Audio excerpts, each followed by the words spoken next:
Hello, everyone. I am Layla Derstein. I have the pleasure of heading up lifelong learning and intellectual engagement for alumni here at Williams College. And we are really delighted to bring you tonight's program as part of a second annual Alumni Winner Study series. So last January, we organized an inaugural Alumni Winner Study in celebration of the Society of Alumni Bicentennial. And as you may know, our society is the oldest alumni association in North America and quite possibly the world. We stand united in our shared commitment to a liberal arts education, to lifelong learning, and most especially to one another. As we begin today's program, we do want to acknowledge a legacy of displacement of Indigenous Mohican people from the lands upon which Williams College is built. Williams College resides on the ancestral and spiritual lands of the Mohican people, and each of us is coming to this virtual space from all over on the traditional land of Indigenous peoples. We pay respect to our Indigenous elders, past and present, by acknowledging our deeply troubled history. Thank you. A few reminders before we get started. If you have any questions during our talk, please use the Q&A function at the bottom of the screen at any time. We'll have dedicated time for Q&A toward the end of the program, but you can submit your questions as you think of them. Please do reserve the chat as a space to engage with the community and share any reflections or comments you may have. Please remember to select everyone in the chat dropdown so that your message can be seen by all. And please note that we are recording this session. And with that, I want to introduce our featured speaker, Landon Marchant, class of 2020. Landon has 10 years of intensive volunteer experience in activism, policy, and social change. They have researched, published, and spoken at length about transgender, military service, and veteran success. Landon is serving currently as the Economic Impact Programs Manager at Minority Veterans of America, where they also advise on related policy issues. Their full-time role is as the Global Talent Attraction Analyst for ZX Ventures, Anheuser-Busch InBev's Global Innovation and Investment Fund. And before transferring to Williams from Northern Virginia Community College in 2016, Landon served in the U.S. Air Force, was a skilled trades apprentice, and co-founded and scaled Sparta, a transgender military advocacy organization. At Williams, Landon majored in philosophy and sociology with a concentration in science and technology studies. And in 2017, they were selected as a Point Scholar, a scholarship awarded to LGBTQ student leaders. During this time, Landon also pivoted from community organizing to research, studying the experience of transgender service members and veterans with a team at the University of Louisville's College of Education and Human Development. And this January, Williams students have the opportunity to learn directly from Landon about political and social action within a very complex system and world. We're so appreciative that they are also offering up a bite-sized 1-hour version of this course tonight, specifically for alums and friends. And so with that, we just want to say thank you, Landon, and over to you. Awesome. Thank you so much. I am so excited to be here. So just wanted to open with a fair warning. This is going to be a bit of a whirlwind. So as you can see, we're in Philosophy 10, Introduction to Social and Political Action, and you are in, yes, a bite-sized version, but you're still getting pretty much the same information everyone else has gotten. So course overview for tonight. This evening will be a very intensive crash course. We will begin with a high-level overview of 4 strategies for influencing change before diving into frameworks used to examine stakeholder relationships, elected officials and their voting records, policy, and communication. These frameworks are simply tools. Their efficacy entirely depends on the skill and knowledge of the user, both of which come through practice and developing deep expertise in a topic. My primary goal for this course, as well as the one I'm teaching throughout the month, is for students to question their assumptions, investigate power dynamics, and to see opportunities where others see challenges. So, ways to influence change. We're going to start with organizations. We have organizations, obviously, impact litigation, legislation, and policies. But organizations include 501c3. These are community organizations with strict IRS categories. Deductions are tax deductible, and lobbying efforts must be less than 20% of the organizational activities and budget.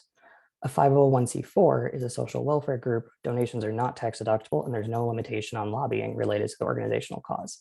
This distinction is super important for a couple of reasons, one of which being the IRS does not play around. Then we look at impacts litigation.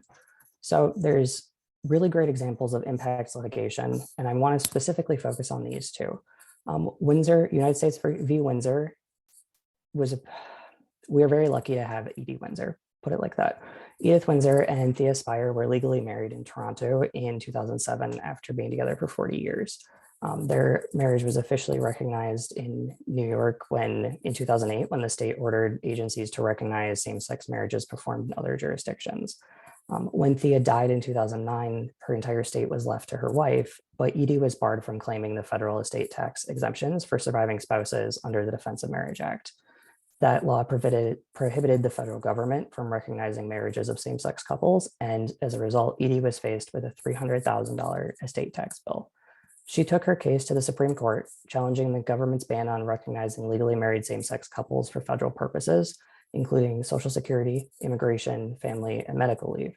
Her case overturned Section 3 of DOMA and actually led the way for marriage equality in 2015 via Oberfell and Hodges. Then we look at Gavin and Grimm versus Gloucester County Public Schools. This is a very recent case. This involves a transgender Virginia student who presented as male in high school and had to sue the local school board for being forced to use women's restrooms based on his assigned gender at birth under their policy. Due to recent case law, including a Supreme Court decision in Bostock versus Clayton County, the Fourth Circuit actually ruled in favor of the student, and the Supreme Court refused to hear the case, which allowed the Fourth Circuit's judgment to stand. So you see here, now we have legal precedent. We have legal precedent for all sorts of different things that are all going to build towards each other. When Edie Windsor's case built towards marriage equality, the Supreme Court ruling in Bostock versus Clayton County built towards being able to provide Gavin the right to use the correct restroom. And then we go to legislation and policies. So this is a completely different way of enacting social change. So these are the formats that are a little bit less flashy. They are usually a lot more boring, to be completely honest. This is policy. So at the top here, you see S2661. This became public law on October 17th, 2020, and it requires the Federal Communications Commission to designate a universal telephone number for National Suicide Prevention and Mental Health Crisis Hotline. That's pretty cool. But the way it came about is not the most exciting. It's definitely not as flashy as impacts litigation, and it is not nearly as obvious as the community organizing or a social interest group. DoD Instruction 6130.03 changes to this policy opened up the doors to appointed, enlisted, or commissioned service for transgender people. And then we have VHA Directive 1332.2, which is actually guidance on treatment and care of fertility-related conditions to veterans. This is a policy that ensures that they are eligible for healthcare regardless of service connection or any other status. And it's actually an issue that the organization I volunteer with is looking into next. And then finally, we have hearts and minds. So by changing individual and social sentiment and beliefs, we open the doors for conversations. To quote Professor Imordino Yang, social emotions about other mind states, for example, compassion for psychological pain or admiration for virtue, help us decide how to treat other people. Storytelling is a key component of opening the door for conversations. We argue with stories both internally and out loud. We talk back, we praise, we denounce, we discuss. Every story is the beginning of a conversation with ourselves and others. And this isn't always conscious, and that's the power of storytelling. And the reason I bring all of these together and open with them is because you need to know what the main 4 buckets are for influencing social and political change. Sometimes it makes the most sense to approach a problem through community organizing or through a lobbying group. Sometimes it's impact litigation. Other times it's the slow drudge of policy and legislation. And then sometimes it's through storytelling. So we're going to watch very briefly the trailer for a full-length documentary about transgender military service. The target audience was not LGBTQ allies or those who are opposed to military service, but rather individuals who are staunchly pro-military, believe in American exceptionalism, and are also anti-LGBTQ. The goal was to reach these individuals through storytelling to show that transgender people serve for the same reasons everyone else does. They also happen to serve at a higher rate than the general population. So I have a couple questions for you to consider. What themes do you notice while watching? Where do you have an emotional or intellectual reaction? And what is your reaction?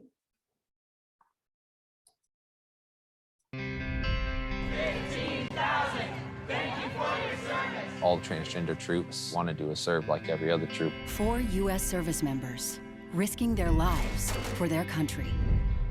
I'm a leader. As they fight for rights. I deserve to be here as much as anyone else. This is my army too. Visibility. It's not about what gender I am. It's about if I can get the job done. Freedom.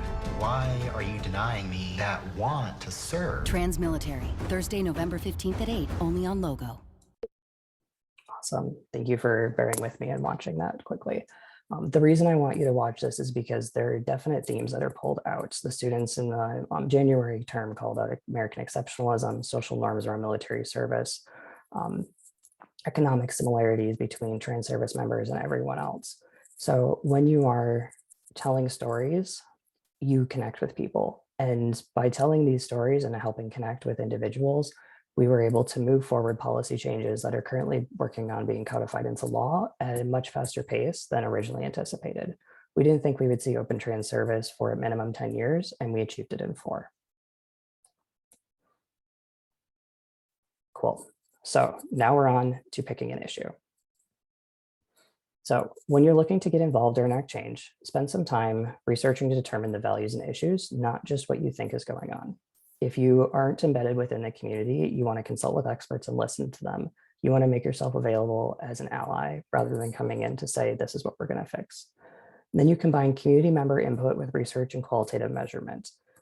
Again, keep in mind that you don't want to be telling folks how to fix their lives or their problems. If you want to help in an area you're new to, you take time to learn from them. And then most importantly, well, they're equally importantly, actually, you have to make sure you're passionate about it. So what are you passionate about? What are you willing to study? What do you want to understand and dedicate yourself to changing, and doing so knowing that you're fighting an uphill battle that might not actually be possible? So for the majority of this presentation, we're going to use the topic I work on with minority veterans in America, the wealth disparity between minority veterans and their counterparts. Minority veterans are more likely to live below the poverty line and be underemployed or unemployed, yet they are overeducated. And this matters, why this matters: poverty and chronic and unemployment leads to poorer health outcomes for veterans and their families, decreased generational wealth, housing and food instability, and encounters with the justice system. There's also a distinct lack of representation in positions of leadership and power for minority veterans, which just reinforces this cycle. From an economic standpoint, these people are not putting back into the economy. They are not stable in their own purchasing power, and they are dependent on benefits from the government. And that alone is like a loss of agency that is a concern. Everyone deserves dignity. So we are going to be working again with minority veterans. And this is the fun part. So power mapping. We have an issue, and now we're going to start arranging the key players in order to visualize the relationships. The picture is quite accurate of what we're about to do. So a power map is a working document. It's going to change. It's going to get messy. It's going to have notes. And as you work, you want to indicate the relationships between your stakeholders. You want to identify potential allies and obstacles, opportunities for media attention, individuals or organizations you can influence, and how to reach key people.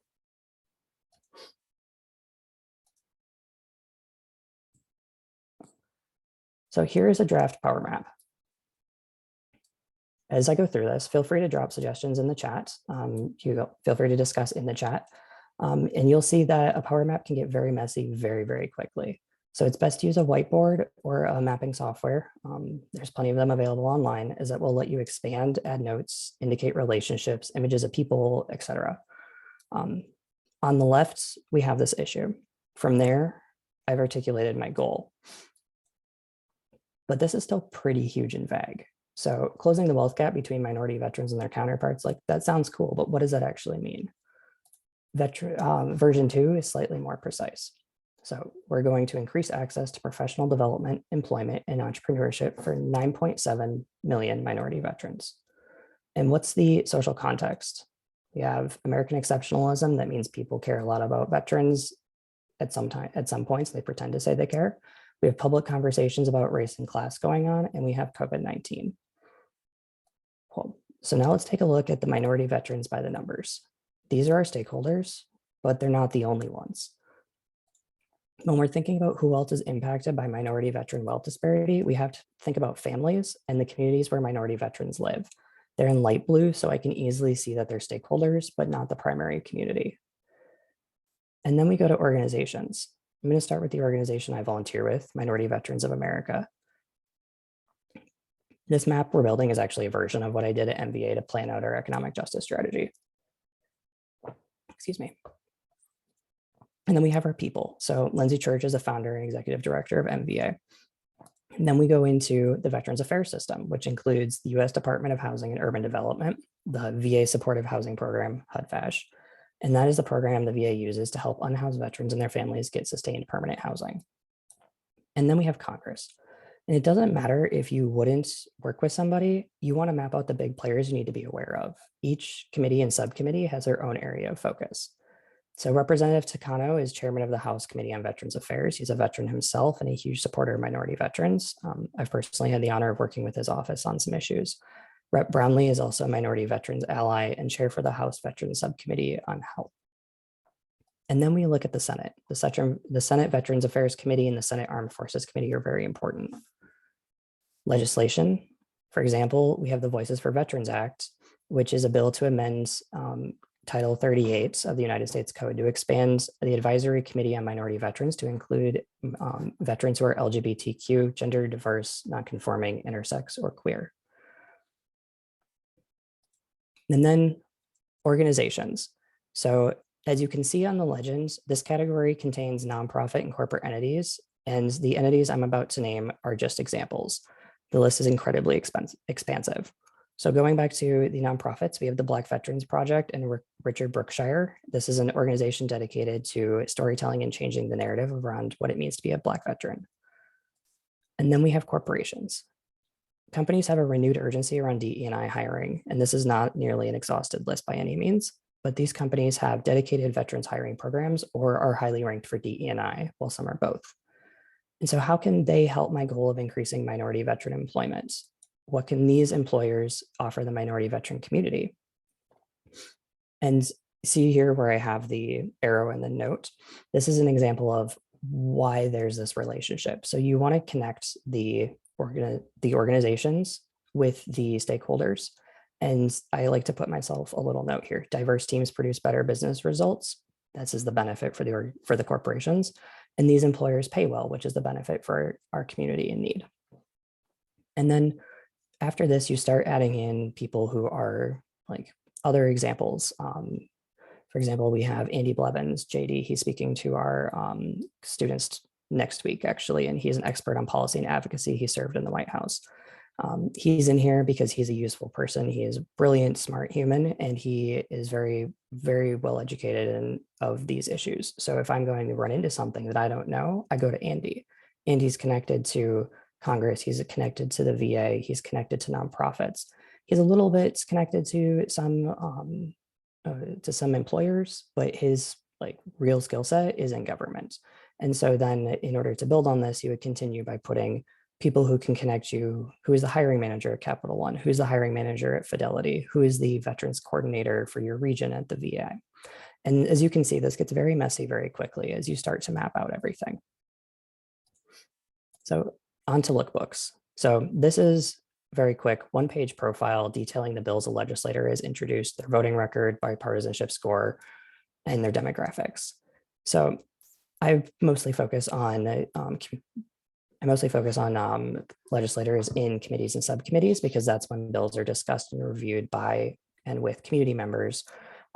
As you can see here, I've created a one-page profile with office information, links to websites, GovTrack, which tracks congressional voting records, And the rest of this information is going to be tailored to your topic. So this is all around relevant issues to veterans. These are the resources I use, and they will be on the resource sheet you receive at the end of today's lesson. Policy. So reading and analyzing bills and an introduction to policy. We are not going to be doing a nuts and bolts assessment of how to write a policy memo. What we're going to be talking about is asking questions. So this course is designed to help build an analytic mindset and advocacy perspective. So the goal of this analysis component is to practice asking questions and reflecting on one's own reactions. This is highly qualitative in nature. First, you want to identify and name your issue. Then you work on your solution assessments. Impact, who is it intended to benefit, but who will it actually benefit? What are the interpretation and unintended consequences? Are there words or sentences that could reduce access? Like the difference between drive time versus travel time when discussing transit reimbursement. Drive time means only veterans driving to the VA will be eligible for mileage and time reimbursement in travel, whereas travel time means anyone who had to commute more than 20 miles to their facility would be eligible. And then you look at KPIs. How are you measuring success and failure? How are you going to iterate? Are there any models we can draw on? And then finally, reflecting. After you've read this and gone through your questions, what made you uncomfortable? Where are your assumptions? What were your reactions? What are your interpretations? What assumptions are the authors making? One thing that's really important to remember is that a lot of our assumptions and gut feelings are based on our socialization and our context. So it's important to judge your own and to reflect and then to go start doing your research. So after concluding your reading and reflection, again, you go do your research, then you organize yourself. Drawing from your notes, you want to identify and evaluate weaknesses and shortcomings, assumptions the authors are making, and any supporting or contradictory data. And you do that by succinctly defining your issue. Then you want to take a look at your implications. And if there's no data on an issue or population, ask yourself why that is. Lack of information is actually usually a result of oversight or a low prioritization. The most recent Minority Veterans Report came out in 2017. That's a problem. We do not have up-to-date information on our community because it was not a priority during the previous administration. Then you regroup to summarize and support your recommendations. I mentioned you, they here because you may be asked to interject your own data-driven expertise and not just report out on a topic. If you have better recommendations than what were given in the proposal, you should put them in and support them. And then you use your knowledge, research, and topically appropriate best practices to develop criteria for evaluating your recommendations. We'll do that together in a minute. And then you want it to evaluate and address any counterparts and counterpoints. So examining feasibility. We have two charts here, obviously. And the PES chart is a tool for problem analysis and recommendation. It stands for political, administrative, equity, social, and economic feasibility. Social, cultural, sorry. And then after the first iteration of this is completed, these are going to be used as a guide for where more detail is required. Once your leftmost column is populated with your options, they're evaluated on a plus-minus basis. When done correctly, the proposed action with the greatest number of pluses is going to be your best suggestion, and the rest are used to refute counter-arguments. This chart can be used to write a policy memo drawing on research or to analyze legislation. The stakeholders chart uses the same 5 recommendations in the plus-minus evaluation, but it evaluates each option through the perspective of stakeholders identified in the power map you all saw earlier. If we compare these two charts, the stakeholders analysis, saying do nothing, is not going to be an option. Oh, there we go. So here you have the stakeholders analysis. This is not an option. So that means it's going to be removed as an option from our feasibility chart up here. Oh no, text is out of focus. I do apologize if there's a technical error. I'm not sure why the text is out of focus. We've had a storm in Williamstown and maybe that's the problem. But okay, so if we compare the two charts, the stakeholders analysis to say do nothing is not going to be an option here. So you can compare the do nothing up here would actually be not a bad option for political feasibility, administrative feasibility. It's not going to be an option down here. Proposed legislative action number 1 has the same number of plus minuses for both feasibility and stakeholders, and it has quite a few unknowns, as you can see here and here. These need a lot more of a detailed investigation, but overall it looks like a good option to investigate further. So they're highlighted in green. Proposed legislative action 2 and proposed action 2. So here, proposed legislative action 2 and here, there we go. Action analyst proposed action 1. They have high potential feasibility, but they also have a really high potential for not. You see there's several plus minuses. And so you want to be able to make a judgment call. There's a chance where this could be like 4 positives. There's also a chance where it could only be 2 positives. And so then you start to like slowly select out, and you can say, these are not going to be an option that I would recommend. These are not what I'm going to recommend. And then finally, you have the proposed action 2, and this has several unknowns as well down here, but it scores well in the feasibility and the stakeholder analysis if you compare. And so this one's likely a good candidate, but again, it has plus and minus in several categories. And so you're going to want to dig in a little bit deeper. And so now that you've evaluated your recommended actions, we're going to go back to the analyzing and organizing. So you address any counterpoints. You want to take care of caveats and reservations people may have. You want to suggest your next steps and give your readers some actions. And then finally, you want to summarize. You want to do this very concisely and give an answer to the so what questions that people will be asking when they read. And then you start editing and writing some more. And we are going to pivot rather than go through all of the ins and outs of writing a 1,000-word policy memo. And we're going to start talking about communication. So preparing to run for elected office requires the foundation that is built in the previous 20 minutes of this conversation. You need to know how to identify your issues, to map your landscape, assess legislator motives, and evaluate your potential actions. When preparing to run, you must balance the ego with the servant. You have to have a vision to help folks, and it must be balanced with them trusting you to lead. You have to win the game in order to serve in a leadership role, no matter what the game is, but you don't want to lose yourself while playing the game.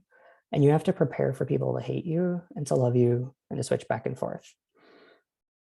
Longtime community activists tend to be the most successful in local elections. You never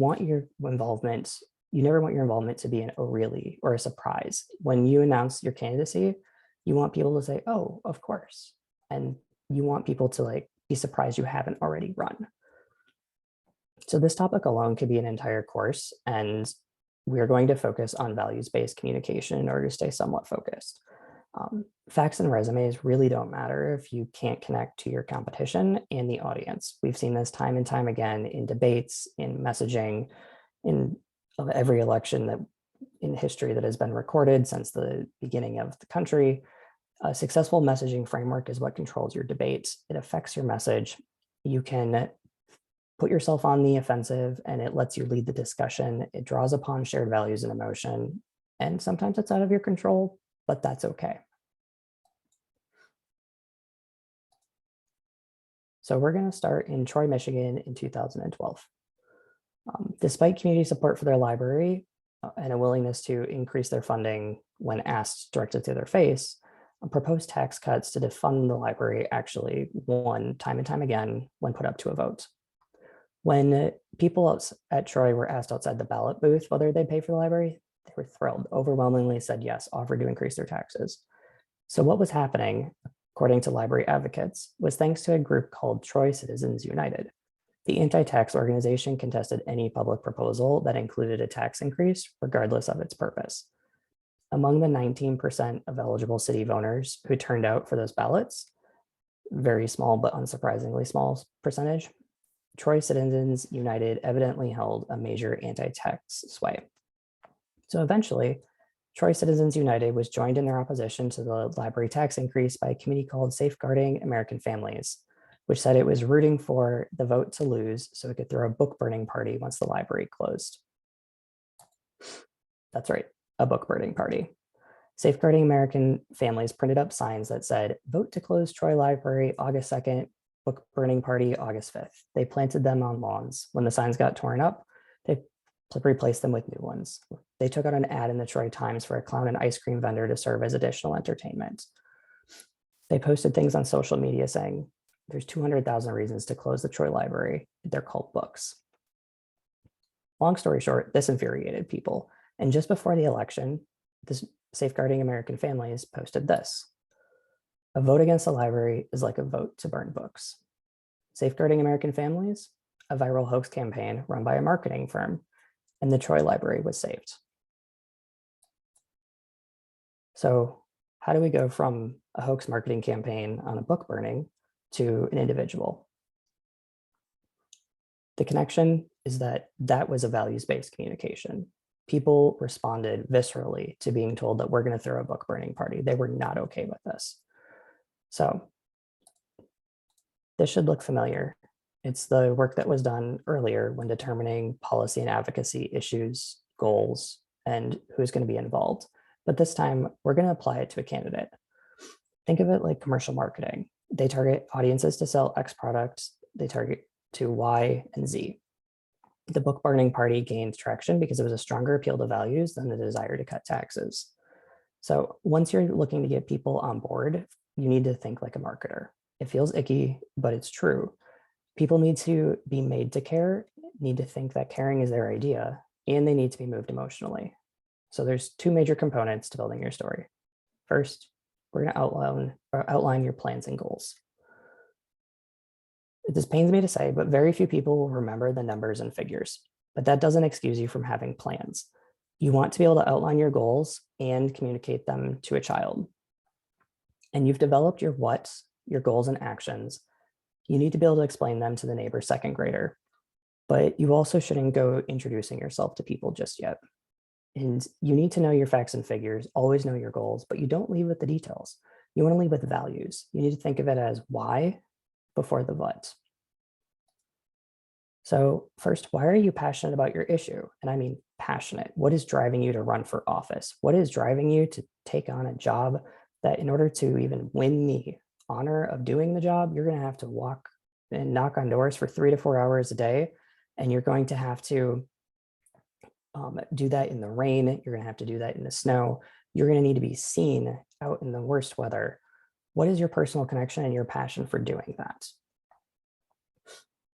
If there's a personal connection, you need to use it. And you also need to think about when was your activist or political awakening? How does your childhood, your hometown, your upbringing, and other important personal details fit into the story? And then we get to others. Why should others care about this issue? And why should they believe in you? And then who is your opposition? You need to understand if they can become allies, if you can reach them, and if so, how? Are there shared values? The most extreme radicals on each end of the political spectrum have much more in common than they want to acknowledge, but you're likely to have the most impact with the moderates. So you target the moderates and those who are slightly interested by showing them the value this will bring their communities, even if that value is literally just feeling good about their karma balance. You only need 50% plus 1 to win an election. And then finally, nothing can sink a campaign or movement if you're prepared for everything. Prepare for someone to find everything you want to hide and know how to deal with that in a way that aligns with your values. When you're working with your campaign manager, they need to know everything. So this makes me really sad to have to say, but people believe in leaders and dreams and not your 14-point plans. As a personal fan of 14-point plans with addendums and footnotes, this is very sad. But while data makes us credible, it's stories that make us memorable. And campaigning is storytelling. It's developing your personal brand. It's about being authentic and connecting with folks at a values level, and it's also carefully crafted. Your paths and your goals should appear to build organically into a campaign. And if you're on the right path and you've done the formula correctly, they will. This is an iterative process. For example, hi, I'm Landon, and I currently volunteer as the Economic Justice Programs Manager at Minority Veterans of America. I was like, okay, cool. That tells you what I do. So let's try this again. It's longer. It's a work in progress. But I'm Landon, and I'm a United States Air Force veteran. I believe that all veterans deserve equitable wages, meaningful employment, and minority veterans experience poverty and unemployment at alarmingly high rates. I'm working to increase minority veteran access to meaningful employment and financial stability. So again, it's a work in progress, but there's a formula. So passions and ideals Shared values, they build into what you do and what you will continue to do. And then you add the data and the facts, and the end result is your pitch. An important note, what you do and will continue to do cannot be treated lightly. Your constituents and the people you lead are looking for results. So you want to pick 2 or 3, and absolutely no more than 3, actions you will deliver on that are connected to your values. You must be able to deliver those. And then we're going to look at a messaging framework. So you've developed your story, you understand your shared values. The next step is when speaking, you want to use the story you're telling about yourself and the story that your opponent is telling about themselves. So this is called the Leesburg grid. You want to have answers for each of these quadrants, starting from number 1 on the upper left. What is my opposition's story? What are their values? What do their voters believe? What does my opponent want their voters to think about me? And how does my opponent use my story against me? What do I want my voters to think about my opponents? And how do I do this without throwing mud?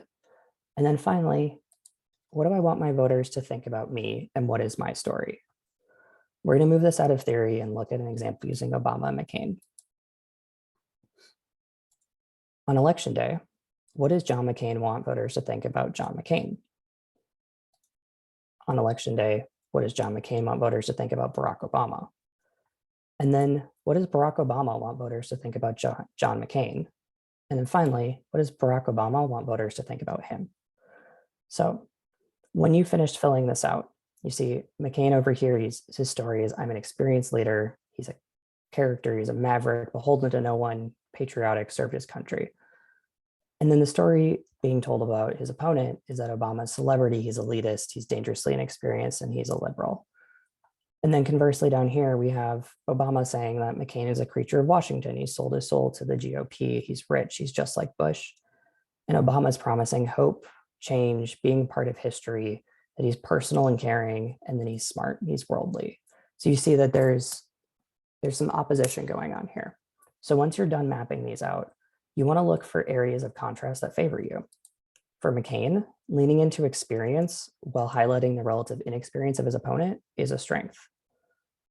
For Obama, his promise of change was a direct contrast to his opponent being part of the Washington establishment. So this is just one piece of the messaging strategy.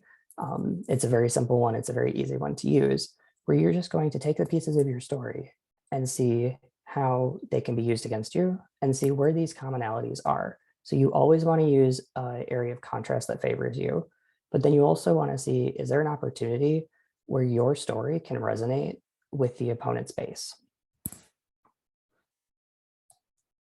Awesome. So thank you all for coming with me on this absolute whirlwind as we try to compress an entire month's course into 40 minutes. I have a couple of key points for y'all. So again, storytelling is the heart of every social political campaign. Data is going to be your backbone. But if you can't compel people, if you can't tell them stories, if you can't get them to believe in you, it doesn't matter what your spreadsheets and your plans and your facts say. On that note, you also want to understand your stakeholders and their relationships and never discount an unlikely ally. If there's no data on a population or an issue, that's very much a problem worth investigating. I cannot press this enough. If there's not data on it, do not say, oh, cool, there's no data, we can't make a decision. That's a problem. And there are assumptions being built on a complete lack of information that need to be questioned.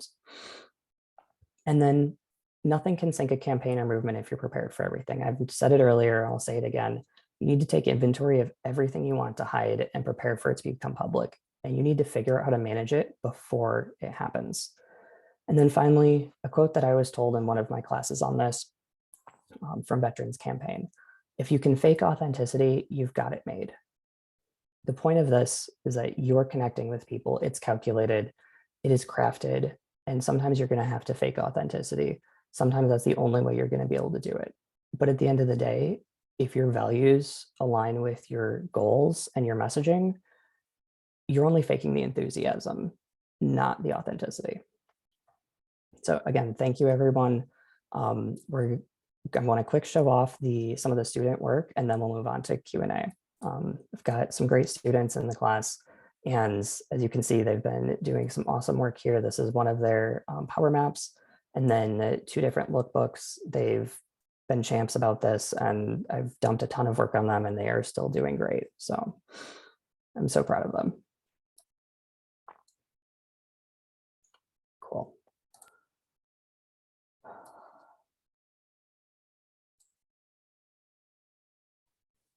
Awesome. Moving to questions.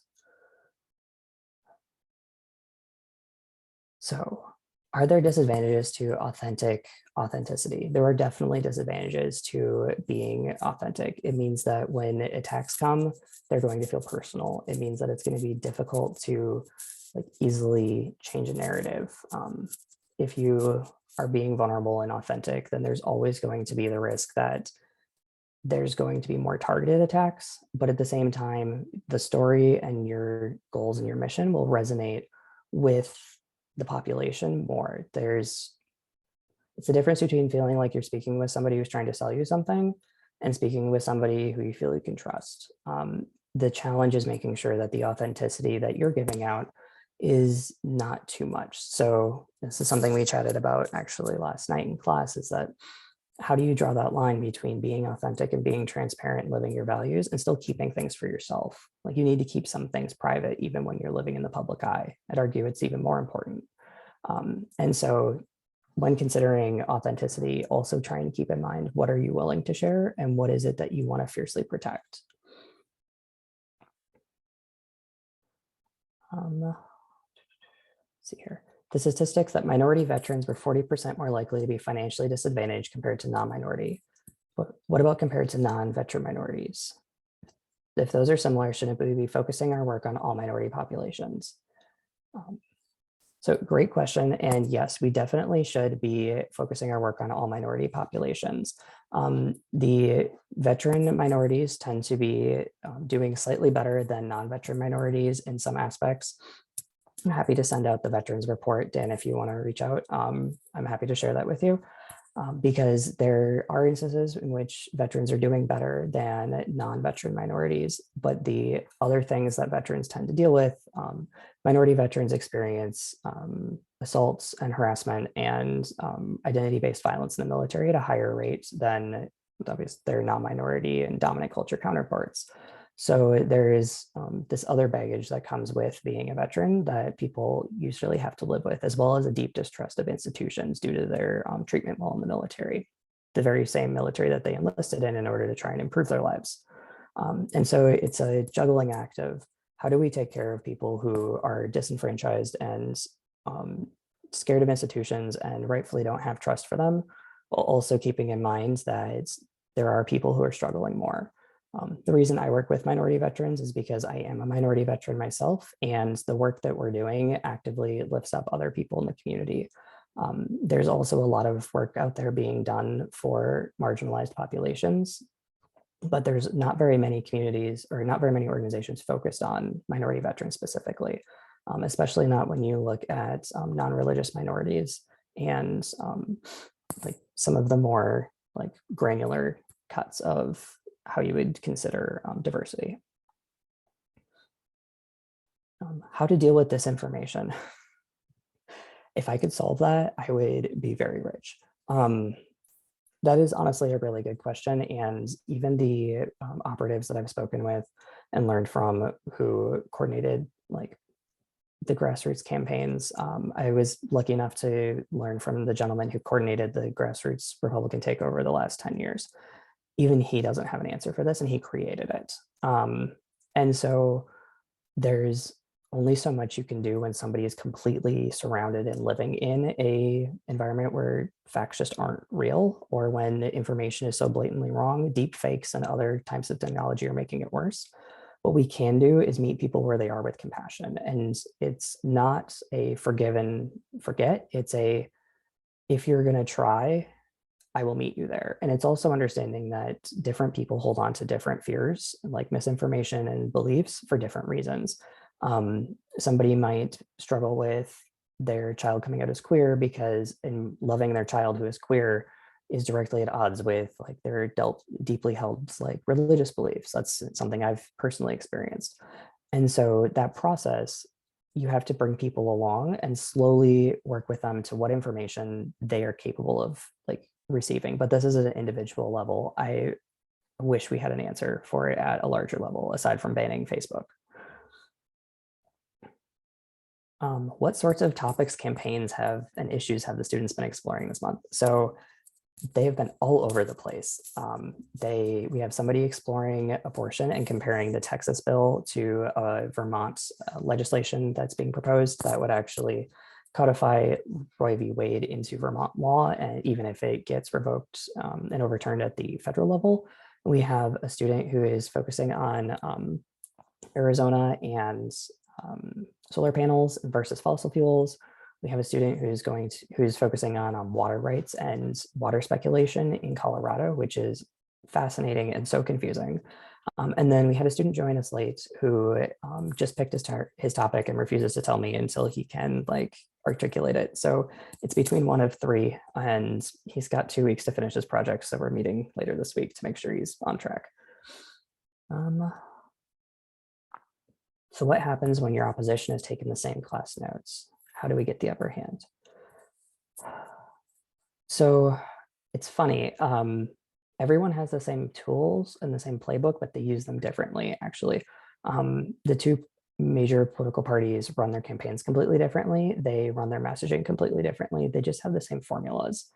And it's because they're reaching out to different demographics with different values. So what you need to do is, when your opponent has the same playbook, you need to look at the differences between their messaging and yours, and what's resonating. Why is that resonating? Where are their fears? Where's the base's fears? And try to meet people where they're at. It goes back to the misinformation conversation. We all have the same tools. Some of us, 2016 aside, where new tools and strategies came out of the blue and were used that had not been used previously. But we all have the same tools. It's all about the messaging that we're using. Approach and recommendation for setting a scope on a change-making effort. How do you make moves beyond baby steps without being overwhelmed? So a good part of that is going to be having a team. You need to have a team. You need to have an ideal state goal. So for me, I would like to see the wealth gap close between minority veterans and their dominant culture counterparts. But that's a huge goal. So then I was like, what can me and my team and this organization do in more meaningful ways? And you break it down. And that's where the power map is useful, because by mapping out all of the relationships and the stakeholders, I was able to see we have people at the VA, we have people in Congress, we have allies all over. And so some of these goals are huge, and it's okay if they take a year, 3 years, 6 years. We're not going to change income inequity overnight, but we also aren't going to set ourselves up for 6 months. And then at the same time, we have smaller projects. So it's here's your big scope. Here's the ideal goal. This is the goal we're going to reach in a year, 5, 10. And then within that, you break it down and even smaller. So it's what are we going to achieve this year? What are we going to achieve in 6 months? What are we going to achieve this week? And when you have that, you have when you have all of those pieces, you have your team, and you just, at that point, it's project management. It's assigning people, figuring out where passions align. And it's surprisingly, it's difficult to not get overwhelmed if you always focus on the big picture. But if you map it out for yourself, you can focus on what is our goal for the year and how are we going to get there? Then it's baby steps, but it actually becomes big steps by the end of the year.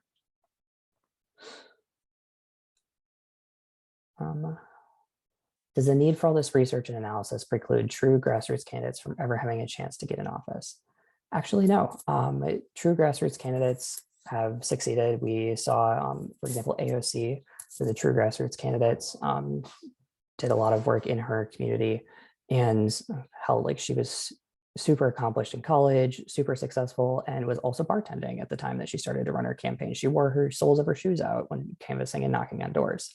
And so there's a element of having a team. When you have a team, when you are embedded in a community, and when you are working with people, your impact gets greater than yourself. And so no one can do this alone. If one person was going to do it, if I was going to run all of this, there's no way I'd do anything. I'd spend my entire life studying.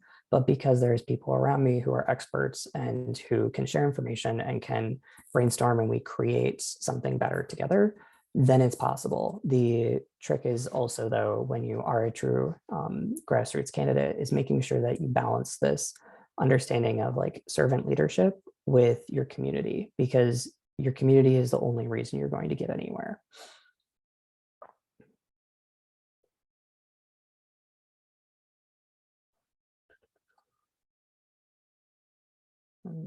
See here. Sorry, I'm scrolling.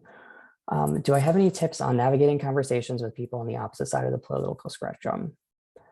So the best success that I've seen in the recommendations that I've been given, and there is some research to back this up, but I'm blanking on the names of the studies, is you find the point of commonality. And so if you can find the point of commonality and you can start asking questions and you find a weak spot in their logic, you relate to them, after certain points, somebody will most likely get defensive or start turning mental gymnastics, and they might not care. And they'll just make whatever mental gymnastics they need to do in order to justify something to themselves and for you to be wrong.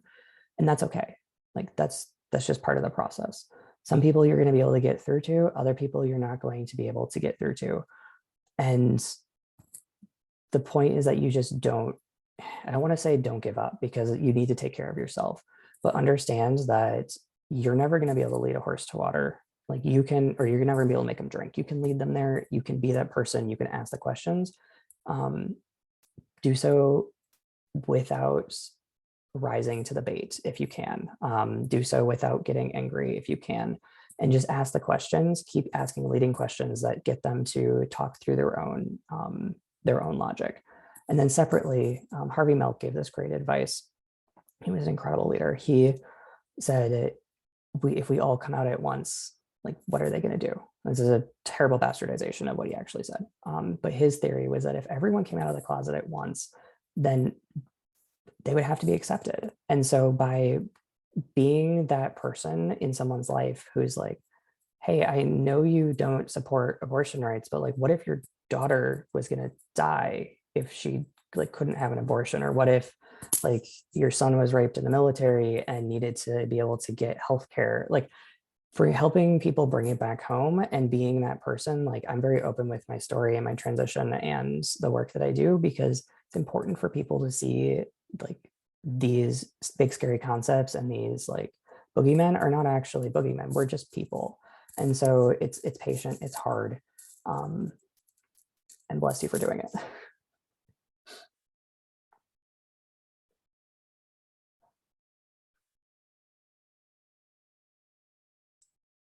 How do I balance direct action, mutual aid, community engagement with more indirect advocacy at a larger scale? So that's really going to be all about your teams. So within the Minority Veterans Organization, we have a policy team, we have a community organizing team, and we're actually like have chapters embedded across the country. And the same happened with Sparta. When you have a national organization, you're going to need to have your boots on the ground and your community involvement, because it's also where you get your motivation. You need to remember to be connected to your target population and to the people you're serving. You just need to be still embedded so you know their needs and you can actually like draw your strength and your inspiration from them. But then you also need to have people who are focused on the larger scope. So I'm really tired and burnt out on like community work, truly. And I don't love admitting that, but I've spent so long doing it that at this point, like I need a break. So rather than let myself get jaded and burnt out, I went to Williams for a vacation. And then when I left, or when I was at Williams, I realized there was the opportunity to do research. And so now that I've left, I'm doing more research. I'm working with the policy team. I'm working to build a strategy and programs at a larger scale. And every person has something that they can give and they can do, and every person's going to be able to thrive in different situations. So you want to find your team. You want to find your people who are really good at researching and analyzing and policies and being pedantic, and who love that kind of like analysis, and put them to work on like developing programs, reading legislation. And then you want your people who like get joy and are rejuvenated from spending time in the community with handing out food, like handing out thousands of pounds of food every couple of months. And those sometimes they're the same people, but usually they're different. And sometimes you move between them. Maybe one day you'll be somebody who's handing out food, and then the next day you're like, I need a break and I need to go do something else. I need to go work at a higher, more abstracted level that is a little bit further away from the hurt and the need on the ground. And that's how you manage to sustain it. And that's how you manage to balance the competing needs. And it's really the only way, in my opinion, to like keep yourself sane in order to even achieve your goals, because you need, again, you need to be grounded in your community, but you also need to be able to move forward on like a more larger scale. And with that, everyone, we are almost out of time. So I just wanted to say thank you so, so much for coming. And I hope you had a lovely time. It's such an honor to be here with all of you. And I'm just very glad to be able to answer your questions. And I'm going to read through the chat in a minute and catch up. So feel free to reach out. My LinkedIn and my information is all in the link that was shared earlier with the resources. And of course, I'm on eFlink. But again, thank you. And I hope you all have a wonderful time, a wonderful rest of your week and your evenings. And please stay tuned for other events through the next couple of weeks.